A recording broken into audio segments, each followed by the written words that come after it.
صوبہ آپ کا اپنا ہے، وہاں پہ فرانسک لیبز آپ کی اپنی ہیں، ہاسپٹلز آپ کے اپنے ہیں. آپ نے کیا کوئی ان 12 جو افراد جہاں بحق ہوئے ان کی ڈیڈ باڈیز کا کوئی فرانسک کروایا؟ اینڈ ریزلٹ کیا نکلا کہ وہی مسنگ پرسنز آپ کے پاکستان میں بم دھماکوں میں ملوث تھے، دہشت گردی میں ملوث تھے، آپ کی ڈیجیٹل دہشت گردی میں ملوث تھے. کوئی جو ہے وہ امریکہ بیٹھا ہوا ہے، کوئی سوئٹزرلینڈ بیٹھا ہوا ہے، کوئی را کے پینل پہ ہے. بات عقل سے بالا ہے. ہاں، اے آئی کی عقل میں آتی ہیں یہ ساری باتیں. تو اے آئی کی جو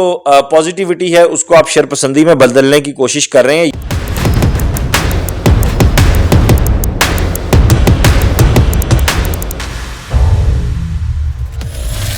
الرحمن الرحیم، اللہم صلی علی محمد وعلی آل محمد. میں وقاص عزیز. دوستو، آپ کو اپنے ڈیجیٹل چینل پہ ویلکم کہتا ہوں، اور آج بات کرنے جا رہا ہوں پاکستان تحریک انصاف کے ایک نئے مبینہ پلان کے حوالے سے، اور اس کے ساتھ ساتھ پاکستان میں اس وقت سیاسی صورتحال اور جو موجودہ ہمارے پی ایم ہیں اور سیٹ اپ ہے اس کے حوالے سے کیا افواہیں سننے میں آ رہی ہیں، کیا حقیقت ہے اور کیا نہیں ہے، اس سب پہ آگے چل کر میں بات کروں گا. لیکن اس سے پہلے آپ سے ریکویسٹ کروں گا کہ میرے چینل کو سبسکرائب کیجئے، لائک کیجئے اور زیادہ سے زیادہ شیئر کیجئے اس ویڈیو لنک کو. دوستو، اس وقت مبینہ طور پر یہ چیزیں سامنے آ رہی ہیں کہ ایک نیا مسنگ پرسنز کا پلان پاکستان تحریک انصاف کے ڈیجیٹل پروپیگنڈا ونگ کی جانب سے لانچ کیا جا رہا ہے، اور اس میں یہ بھی کہا جا رہا ہے کہ جہاں بشرا بی بی اور علیمہ خان کی آپسی لڑائی اس وقت پورے زور و شور پہ ہے، اور دونوں خواتین نے اس وقت جو چیخ سیاپا ڈالا ہوا ہے پارٹی کے اندر، اس سے براہ راست جو پارلیمانی سیاست ہے پاکستان تحریک انصاف کی وہ بھی افیکٹ ہو رہی ہے. وہیں جو پروپیگنڈا گنز ہیں انہوں نے شام کی جو صورتحال دیکھی ہے، وہاں پہ بشار الاسد کی حکومت کا جس طرح خاتمہ ہوا ہے اور عقوبت خانے سامنے آئے ہیں اور زیر زمین جو سرنگیں ہیں وہ سامنے آئی ہیں، ان کو مد نظر رکھ کے 24 نومبر 24 25 26 نومبر کو جو کچھ اسلام آباد میں ہوا، اور اس پر پھر جو ایک لاشوں کا کلیم کیا گیا، وہ سامنے اے آئی کی مدد سے یا خود اپنی گرافک ڈیزائننگ کی مدد سے پوری گیم تیار کی گئی ہے. وہ پلان کی جو جزئیات ہیں وہ ہم تک پہنچی ہیں، وہ آپ کے ساتھ شیئر کرتے ہیں. اور اگر آپ نے ہمارا چینل سبسکرائب کر لیا ہے تو آپ کا شکریہ ادا کریں گے، کیونکہ محبتیں ہیں یہ بڑھتی رہنی چاہیے، اور دعا ہے کہ اللہ تعالیٰ پاکستان اور پاکستانیوں کا حامی و ناصر ہو، آمین. اب آتے ہیں جو مدعا اس وقت چھڑا ہے اس پر. پہلی بات تو یہ ہے کہ پاکستان سیریا نہیں ہے الحمدللہ، اور نہ ہی پاکستان جو ہے وہ لیبنان ہے، اور نہ ہی پاکستان راہ میں پڑی ہوئی کوئی ایک ایسی شے ہے جسے آپ ایک ٹھوکر ماریں گے نعوذ باللہ تو وہ الٹ جائے گی. خان صاحب نے اپنا فائنل کارڈ کھیلنے کی بات کی تھی. اب اس فائنل کارڈ کو یہ جو پروپیگنڈا مشینز ہیں وہ کچھ یوں رنگ دے رہی ہیں کہ جو 24 25 26 کو افراد لاپتہ ہوئے تھے، یا جن کے بارے میں بات کی جا رہی ہے کہ نعوذ باللہ ان کی لاش کنٹینر میں پڑی ہوئی تھی، کیڑے پڑ گئے تھے، اور پھر جی کسی کا بازو چلا گیا، کسی کی ٹانگیں چلی گئیں، کوئی مسنگ پرسن ہو گئے، لسٹیں آ رہی ہیں، اس میں میمز بھی بن رہی ہیں، چیزیں بھی ہو رہی ہیں. دوسری طرف پارٹی جو ہے وہ صرف 12 لوگوں کا کلیم کر رہی ہے کہ وہ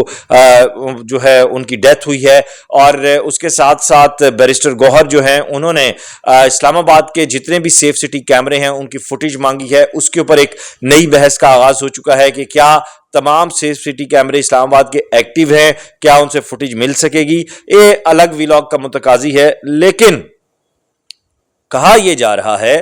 کہ ان تمام دنوں کے معاملات کو سامنے رکھ کر 24 25 26 نومبر کے اور سو کال جو اے آئی جنریٹڈ تصاویر تھیں ان کو سامنے رکھ کے شام کے عقوبت خانے اور وہاں سے جس طرح چیزیں سامنے آئی تھیں ان کے ساتھ مس میش کر کے جس طرح ایک وہ بنایا جاتا ہے نا دال دلیا ٹائپ چیز، اس طرح کی کوئی سیلڈ بنا کے رشین سیلڈ ٹائپ، اور اس کو پھر جو ہے وہ پاکستان میں ڈیجیٹل میڈیا پہ لانچ کیا جائے گا اور اس کو پھر پراپر پروپوگیٹ کیا جائے گا، اور یہ خان کا آخری وار ہوگا. اس ساری کہانی کو یا اس سارے پلاٹ کو جو ایک ویب سیریز کا یا ڈرامے کا بنایا جا رہا ہے اس کو اگر میں مد نظر رکھوں تو میرے ذہن میں چند معصومانہ سوال آتے ہیں. پہلی بات یہ، آپ کی 12 لاشیں بھی اگر تھیں مان لیا تو آپ نے کلیم کیا ربڑ کی گولیاں چلیں، فائر ہوئے، دھماکے ہوئے، بارود استعمال کیا گیا، بھاری اسلحہ ہمارے اوپر استعمال کیا گیا. تو چلو بھائی آپ کی بات کو درست مانتے ہیں، صوبہ آپ کا اپنا ہے، وہاں پہ فرانسک لیبز آپ کی اپنی ہیں، ہاسپٹلز آپ کے اپنے ہیں، آپ نے کیا کوئی ان 12 جو افراد جہاں بحق ہوئے ان کی ڈیڈ باڈیز کا کوئی فرانسک کروایا، کوئی ان کا پوسٹ مارٹم کروایا، ان کے جنازوں میں کیا آپ کی کوئی لیڈرشپ شریک ہوئی؟ ان 3 سوالوں کا جواب دے دیں، پھر باقی آپ کی ساری باتیں میں درست مان لوں گا۔ دوسری بات پھر ہم آتے ہیں آپ کے مسنگ پرسنز کی اس ساری صورتحال پہ۔ اس سے پہلے بھی ہم نے دیکھا کہ مسنگ پرسنز کا جب مدعا 1 دہائی سے ہم سنتے آ رہے ہیں اور وہ اٹھا اور اس میں اداروں کو بدنام کیا گیا، پاکستان کو بدنام کیا گیا، انٹرنیشنل میڈیا میں پروپوگیٹ کیا گیا، اور اینڈ ریزلٹ کیا نکلا کہ وہی مسنگ پرسنز آپ کے پاکستان میں بم دھماکوں میں ملوث تھے، دہشت گردی میں ملوث تھے، آپ کی ڈیجیٹل دہشت گردی میں ملوث تھے۔ کوئی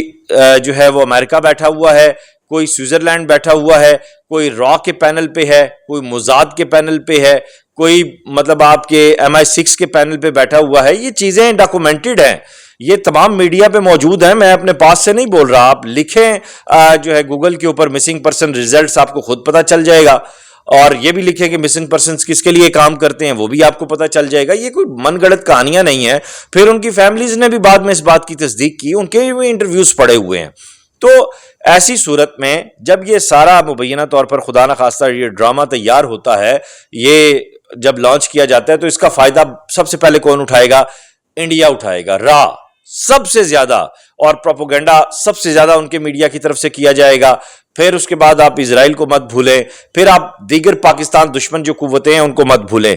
آپ کی ایک پارلیمانی لڑائی ہے، آپ کی ایک جمہوری لڑائی ہے، تو آپ اس کو اس طریقے سے لڑیں۔ عمران خان صاحب جیل میں بیٹھے ہوئے ناخوش ہیں، لیکن باہر شیخ وقاص اکرم، بیرسٹر گوہر اور جو عمر ایوب یا جو دیگر لوگ ہیں وہ پارلیمانی سیاست کر لیں، پارلیمانی سیاست پہ اس کو